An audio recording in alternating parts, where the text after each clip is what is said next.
شروع اللہ تبارک و تعالی کے بابرکت نام سے جو بڑا مہربان نہایت رحم کرنے والا ہے۔ ناظرین، جس بندے نے یہ سورت فجر میں ایک بار پڑھ لی، علماء کرام لکھتے ہیں کہ دنیا کے سارے خزانے اسے مل جاتے ہیں۔ انشاءاللہ نہ کبھی بیمار ہوگا، نہ کبھی مالی پریشانی آئے گی۔ ناظرین کرام، صبح کا وقت مقدس اور برکتوں سے بھرا ہوا ہوتا ہے، اور قرآن و حدیث میں بھی اس وقت کی عبادات کو خصوصی اہمیت دی گئی ہے۔ حضرت محمد مصطفیٰ صلی اللہ علیہ وسلم کا فرمان عالی شان ہے کہ صبح کے وقت اللہ کی یاد میں مشغول رہنا پورے دن کے لیے برکت کا باعث ہے۔ اس وقت اللہ کا ذکر انسان کے دل کو سکون دیتا ہے اور دن بھر کے لیے اس کی زندگی میں برکتیں اور کامیابیاں لاتا ہے۔ صبح کے وقت اللہ سے بات کرنا اور اس کی قدرت کا اقرار کرنا انسان کی دعاؤں کی قبولیت کا سبب بھی بنتا ہے۔ اس وقت کی عبادت اور ذکر اللہ کے قریب لے جاتا ہے اور وہ انسان کی حاجات کو پورا کرتا ہے۔ تو بھائیوں اور بہنوں، یہ تسبیح، یہ آیت پڑھنے سے انسان اپنے دین کی حفاظت کر سکتا ہے، اور ایک حدیث میں ہے کہ جو شخص صبح کے وقت اللہ کی تسبیحات پڑھتا ہے، اللہ اسے ہر قسم کی مشکلات اور پریشانیوں کے شر سے بچا لیتا ہے۔ تو اگر آپ اس آیت کو فجر کے وقت پڑھیں تو یہ اس دن کی فلاح، سکون اور برکت کا ذریعہ بن سکتی ہے۔ اور بزرگان دین کہتے ہیں کہ جس بندے نے اس آیت کو مضبوطی سے پکڑ لیا، کوئی شک نہیں اللہ اس پر اپنے غیب کے بند خزانوں کے دروازے کھول دیتا ہے، اللہ اس کے لیے رزق کے بند دروازوں کو کھول دیتا ہے۔ یہ آیت اللہ کی بے شمار قدرتوں کا اقرار اور اس کے علم اور حکمت کی گواہی ہے۔ اس سے انسان کی فکر میں یہ بات بیٹھتی ہے کہ اللہ کی مشیت کے سامنے دنیا کی ہر چیز بے بس ہے اور اس کی مرضی سے ہی سب کچھ ہوتا ہے۔ ناظرین، کوئی ایسا کام جو حل ہوتا ہوا نظر نہ آ رہا ہو، رزق کی پریشانی ہو، رشتے کی بندشیں ہوں، گھریلو لڑائی جھگڑے ہوں، میاں بیوی میں نا اتفاقی ہو، دنیا کا کوئی بھی مسئلہ ہو، صرف ایک تسبیح نماز فجر کے بعد اس آیت کی پڑھ لیجئے، انشاءاللہ آپ کے تمام رکے ہوئے کام حل ہو جائیں گے۔ محترم ناظرین، آج ہم سب طرح طرح کی پریشانیوں میں گرفتار ہیں۔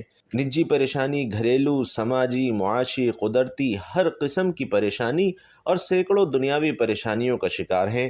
جیسے لگتا ہے کہ زندگی پریشانیوں کا ہی مجموعہ ہے اور ہم اللہ کی طرف سے خاص مہربانی اور نصرت اور امداد سے محروم ہو گئے ہیں۔ دعائیں کرتے ہیں مگر قبول نہیں ہوتی، امداد طلب کرتے ہیں مگر امداد نہیں آتی، آواز لگاتے ہیں کہیں سے کوئی جواب نہیں ملتا۔ ناظرین، آخر اس کی کیا وجوہات ہیں؟ کن اسباب کی وجہ سے ہمارا یہ برا حال ہو چکا ہے؟ ہم سب جانتے ہیں کہ اسلام ہی وہ دین ہے جس میں ساری پریشانیوں، مشکلوں، بیماریوں اور غموں اور دقتوں کا حل موجود ہے، اور اسلام کے سائے تلے زندگی گزارنے سے ہی غربت دور ہو سکتی ہے، بیماری کا علاج ہو سکتا ہے، پریشانی حل ہو سکتی ہے، غموں کا اختتام ہو سکتا ہے، اور دعائیں اور مرادیں پوری ہو سکتی ہیں۔ ہماری پریشانیاں بتلاتی ہیں کہ ہم نے اسلام کے سائے تلے زندگی گزارنا چھوڑ دی ہے، ورنہ تو ہمیں یہ دن دیکھنے نہ پڑتے۔ بلکہ ایک مومن کا اس بات پہ ایمان ہونا چاہیے کہ ہمارا اصل مددگار صرف اور صرف اللہ وحدہ لا شریک ہے اور اس کے علاوہ کوئی مددگار نہیں، جیسا کہ خود کلام رب اس کی گواہی دیتا ہے کہ مدد تو اللہ ہی کی طرف سے ہے جو غالب اور حکمتوں والا ہے۔ اسی طرح دوسری جگہ اللہ رب العزت ارشاد فرما رہے ہیں کہ اللہ ہی تمہارا خیر خواہ ہے اور وہی سب سے بہتر مددگار ہے۔ جس کا مددگار اللہ ہو اسے دنیا کی کوئی طاقت نقصان نہیں پہنچا سکتی، اور یہ ضمانت بھی خود اللہ نے دی ہے۔ ارشاد ربانی ہے، اگر اللہ تمہاری مدد کرے تو کوئی تم پر غالب نہیں آ سکتا، اور اگر وہ تمہیں چھوڑ دے تو اس کے بعد کون ہے جو تمہاری مدد کرے۔ ایمان والوں کو اللہ ہی پر بھروسہ رکھنا چاہیے۔ ناظرین، یہاں ایک مومن کو یہ عقیدہ بھی اچھی طرح سمجھ لینا چاہیے کہ جو لوگ غیر اللہ کو مدد کے لیے پکارتے ہیں، ایسے لوگ شرک اور کفر میں مبتلا ہیں۔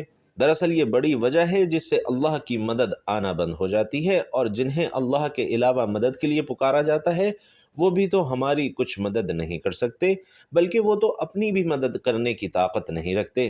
اللہ کا فرمان ہے کہ تم جن لوگوں کو اللہ کے علاوہ پکارتے ہو وہ تمہاری کچھ مدد نہیں کر سکتے اور نہ ہی اپنی مدد کر سکتے ہیں۔ ناظرین، اب یہاں ان اسباب کا ذکر کیا جاتا ہے جن سے اللہ کی مدد حاصل ہوتی ہے، یا یہ کہیں کہ جن کی وجہ سے اللہ اپنے بندوں کی مدد کرتا ہے، جن میں سے پہلا ہے اللہ پر صحیح ایمان لانا۔ جو لوگ اللہ پر صحیح معنوں میں ایمان لاتے ہیں اور اس کے ساتھ کسی کو شریک نہیں ٹھہراتے، وہ اس کی طرف سے مدد کے مستحق بن جاتے ہیں، یعنی اللہ ایسے لوگوں کا مددگار بن جاتا ہے اور ایسے ایمانداروں کی مدد کرنا اللہ اپنے ذمے لے لیتا ہے، جیسا کہ ارشاد ربانی ہے کہ یقیناً ہم اپنے رسولوں کی اور ایمان والوں کی مدد دنیاوی زندگی میں بھی کریں گے اور اس دن بھی جب گواہی دینے والے کھڑے ہوں گے۔ آج ایمان کے دعوے داروں کی بہتات ہے، مگر اکثر لوگ شرک کے دلدل میں پھنسے ہیں اور رب پر صحیح سے ایمان نہیں لاتے یا ایمان لا کر شرک اور بدعت کا راستہ اختیار کر جاتے ہیں، جس کی وجہ سے نصرت الہی بند ہو گئی ہے۔ ناظرین، دوسرا پوائنٹ ہمارے عمل میں اخلاص کی کمی ہے۔ ہماری جد و جہد اور عمل میں اخلاص ہو تو نصرت الہی کا حصول ہوتا ہے۔ نبی کریم صلی اللہ علیہ وسلم کا فرمان ہے کہ بے شک اللہ اس امت کی مدد کرتا ہے کمزور لوگوں کی وجہ سے، ان کی دعاؤں، ان کی عبادت اور ان کے اخلاص کی وجہ سے۔ ناظرین، اس حدیث میں نصرت الہی کے 3 اسباب بیان کیے گئے ہیں: دعا، نماز اور اخلاص۔ ہمارے عملوں میں اخلاص کا فقدان ہے جو اللہ کی ناراضگی اور اس کی نصرت سے محرومی کا سبب بنا ہوا ہے۔ اولاً عملوں میں کوتاہی، اس پر مستزاد اخلاص کی کمی یا فقدان۔ شہرت، ریاکاری، دنیا طلبی نے ہمارے عملوں کو اکارت کر دیا ہے اور ساتھ ساتھ ہمیں نصرت الہی سے بھی محروم کر دیا ہے۔ ناظرین، تیسرا پوائنٹ دعا کا ہے۔ یاد رکھیے، دعا مومن کا ہتھیار ہے جو ہمیشہ اپنے ساتھ رکھتا ہے، سفر میں ہو یا حضر میں، حالت امن میں ہو یا حالت جنگ میں، مصائب و مشکلات ہوں یا خوشحالی ہو، ہر موقع پر مومن دعا کے ذریعے رب کی رضامندی اور مدد طلب کرتا ہے۔ اور سیرت نبوی صلی اللہ علیہ وسلم سے اس کی ایک مثال دیکھیے کہ بدر کا میدان ہے، ایک طرف نہتے 313 مسلمان ہیں تو دوسری طرف ہتھیاروں سے لیس 1000 کا لشکر کفر۔ آپ صلی اللہ علیہ وسلم نے بڑی جماعت کے مقابلے میں اپنی چھوٹی سی جماعت کو دیکھا تو اللہ سے نصرت کی دعا کی، اور مسلم شریف کے الفاظ ہیں کہ اے اللہ، مسلمانوں کی یہ جماعت اگر ہلاک ہو گئی تو روئے زمین پر کوئی تیری عبادت کرنے والا نہ ہوگا۔ رب نے دعا قبول کر لی اور قرآن کی آیت نازل کر کے نصرت کی بشارت بھی سنائی کہ اس وقت کو یاد کرو جب کہ تم اپنے رب سے فریاد کر رہے تھے، پھر اللہ نے تمہاری سن لی کہ میں تم کو 1000 فرشتوں سے مدد دوں گا جو لگاتار چلے آئیں گے۔ ناظرین، آج ہماری دعاؤں کی عدم قبولیت میں 3 عوامل کا زیادہ دخل ہے: اخلاص کا فقدان، بدعملی اور حرام معیشت۔ ان 3 منفی عوامل کو دور کر لیا جائے تو دعائیں بلا شبہ قبول ہوں گی۔ مسلمانوں کا ایک طبقہ غیر اللہ سے امداد طلب کرتا ہے جو سراسر شرک ہے۔ اس حال میں مرنا معجب جہنم ہے۔ دعا عبادت ہے اور عبادت صرف اللہ کے لیے ہے۔ آج مسلمانوں کے ایک مخصوص طبقے نے مشرکوں کی طرح غیر اللہ کی پکار لگا کے دنیا سے امن و امان اور نصرت الہی کو روک رکھا ہے۔ ایسے گمراہ مسلمانوں کی اصلاح قلیل سچے مومنوں کے سر پر ہے، اور اللہ سے دعا ہے کہ وہ ہم سب کو ہدایت نصیب فرمائے۔ ناظرین، اگلا پوائنٹ نماز ہے کہ رب کی خالص عبادت مومن کی زندگی اور مقصد حیات ہے۔ اس دعوت کو لے کر تمام انبیاء آئے۔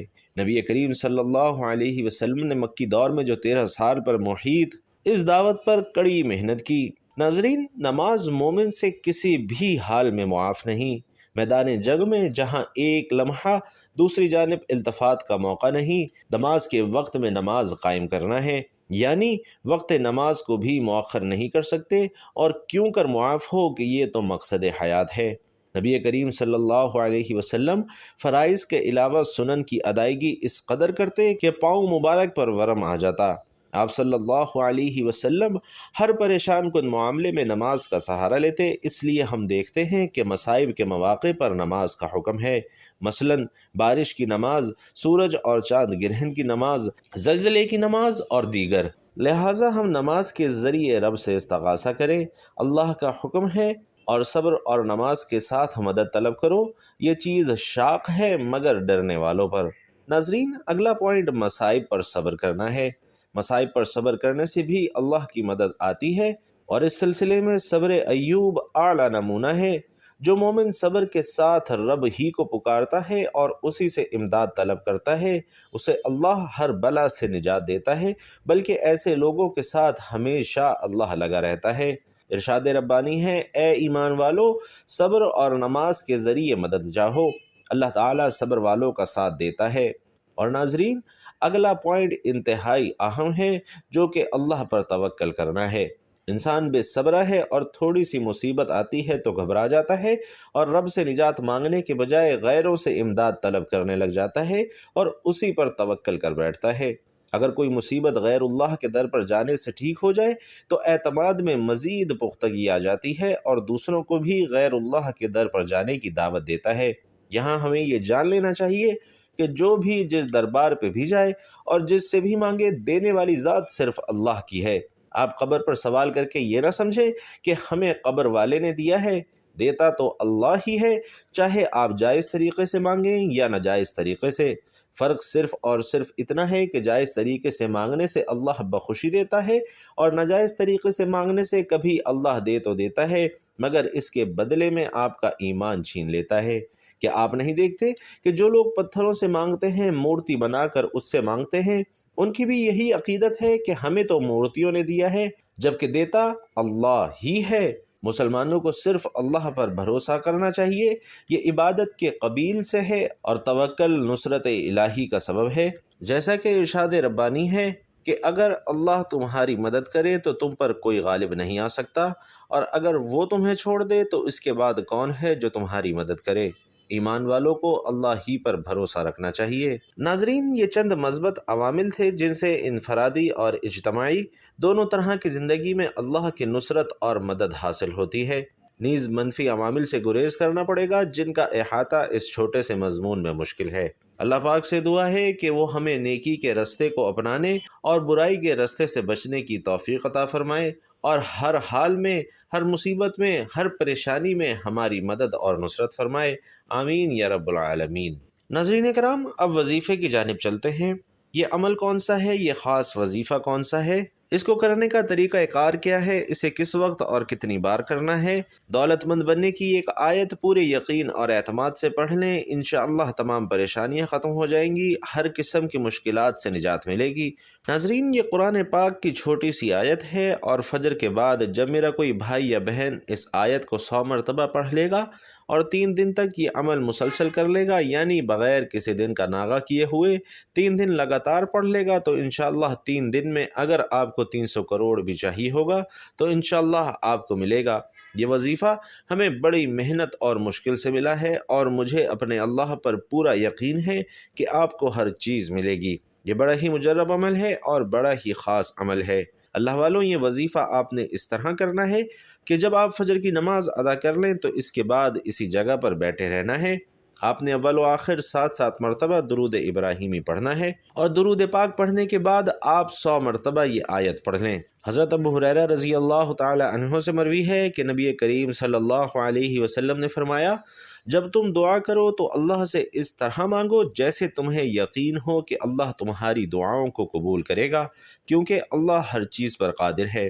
تو ناظرین، یہ آیت ان اللہ علی کل شیء قدیر، یعنی بے شک اللہ ہر چیز پر قادر ہے، ان اللہ علی کل شیء قدیر پڑھنے سے انسان کا دل اللہ کی قدرت پر مضبوط ہوتا ہے اور اسے یہ یقین ہو جاتا ہے کہ اللہ ہر حال میں اس کے ساتھ ہے۔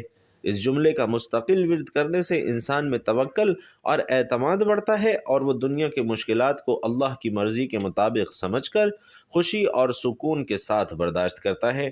حضرت عبداللہ بن مسعود رضی اللہ تعالی عنہ روایت کرتے ہیں کہ آقا دو جہاں صلی اللہ علیہ وسلم نے فرمایا کہ جو شخص صبح کے وقت ان اللہ علی کل شیء قدیر پڑھ کر اللہ سے دعا کرے تو اللہ اس کی دعاؤں کو قبول کرے گا اور اس کے لیے مشکلات آسان کر دے گا۔ اس آیت کو صبح کے وقت لازمی پڑھیں۔ کم از کم ایک تسبیح چھوٹی سی آیت ہے جسے آپ آسانی کے ساتھ پڑھ سکتے ہیں۔ جو بندہ مستقل اس آیت کا ورد کرتا ہے انشاءاللہ نہ کبھی بیمار ہوگا نہ پریشان ہوگا۔ اللہ اس کے لیے اپنے غیب سے خزانے کھول دے گا۔ اللہ اس کے لیے انشاءاللہ ہر ناممکن چیز ممکن بنا دے گا، کیونکہ یہ آیت کا ورد کرنے سے اللہ خوش ہوتا ہے۔ جب اس کا بندہ اسے ان تسبیحات کے ذریعے پکارتا ہے جس میں اس کے رب کی طاقت ظاہر ہوتی ہے کہ اس کا رب کچھ بھی کر سکتا ہے، جبکہ بندہ اپنے رب کے سامنے بے بس اور لاچار ہے، وہ کچھ نہیں کر سکتا جب تک اس کا رب نہ چاہے۔ تو آپ جب بھی نماز پڑھیں اس آیت کو لازمی پڑھیں، انشاءاللہ جو دعا مانگیں گے آپ کی وہ دعا قبول ہوگی۔ ناظرین 100 مرتبہ جب آپ لوگ یہ آیت پڑھ لیں تو 7 مرتبہ سورۃ الکوثر پڑھنی ہے۔ انشاءاللہ اس عمل کی برکت سے مال و دولت میں بھی خوب اضافہ ہوگا، اور اگر کوئی شخص اپنا کاروبار بڑھانا چاہتا ہے تو اس کے لیے بھی یہ وظیفہ بڑا ہی مجرب اور بڑا ہی آزمودہ ہے۔ اللہ پاک اس کو بہت زیادہ رزق اور مال و دولت عطا کرے گا، اس کی مشکلات کو ختم کر دے گا، اس کے رزق میں، اس کی روزی میں بہت زیادہ اضافہ ہوگا، اور ہر گزرتے دن کے ساتھ اس کی دولت میں اضافہ ہی ہوتا رہے گا۔ اس کے مشکل سے مشکل کاموں میں آسانیاں پیدا ہوں گی، اس کی جو دلی آرزو ہوگی انشاءاللہ سب پوری ہوں گی۔ ناظرین، کئی دفعہ ایسا ہوتا ہے کہ انسان کے دل میں کئی طرح کی خواہشات ہوتی ہیں جن کا وہ کسی سے ذکر بھی نہیں کر پاتا، اور کچھ خواہشات ایسی ہوتی ہیں جو اگر آپ زمانے کے سامنے، معاشرے کے سامنے بیان کر دیں تو وہ سب آپ کا مذاق بناتے ہیں۔ تو ناظرین، جس طرح کے بھی حالات ہوتے ہیں اپنے اللہ کو بتایا کریں۔ بے شک اللہ سب جانتا ہے، لیکن پھر بھی بندے کا مانگنا اور ہاتھ پھیلانا اسے بہت پسند ہے، اس لیے اپنے اللہ سے مانگ لیا کرو، اللہ سے ہر چیز میں مدد طلب کیا کرو۔ اللہ بڑا ہی غفور الرحیم ہے، وہ عطا کرنے والی ذات ہے۔ رزق کے حوالے سے، دولت کے حوالے سے پریشان مت ہوا کرو، اللہ پاک ایسے وسائل پیدا کرے گا جو آپ نے سوچے بھی نہیں ہوں گے، اور آپ کی مشکلات بھی دور ہو جائیں گی، رزق میں بھی اضافہ ہوگا، اور انشاءاللہ زندگی بھی بدل جائے گی۔ آخر میں دعا ہے کہ اللہ پاک ہم سب کو نیکی کی بات سننے، سمجھنے اور اس پر عمل کرنے کی طاقت اور توفیق مرحمت فرمائے۔ میرا سنانا اور آپ کا سننا اپنی بارگاہ میں قبول و منظور فرمائے، آمین یا رب العالمین۔ ناظرین، آخر میں آپ سے گزارش ہے کہ اللہ تعالیٰ کے 99 ناموں میں سے کوئی ایک نام لکھ کر کمنٹ باکس میں ضرور شیئر کیجیے گا۔ اللہ تعالیٰ ہم سب کا حامی و ناصر ہو، آمین۔ السلام علیکم ورحمۃ اللہ وبرکاتہ۔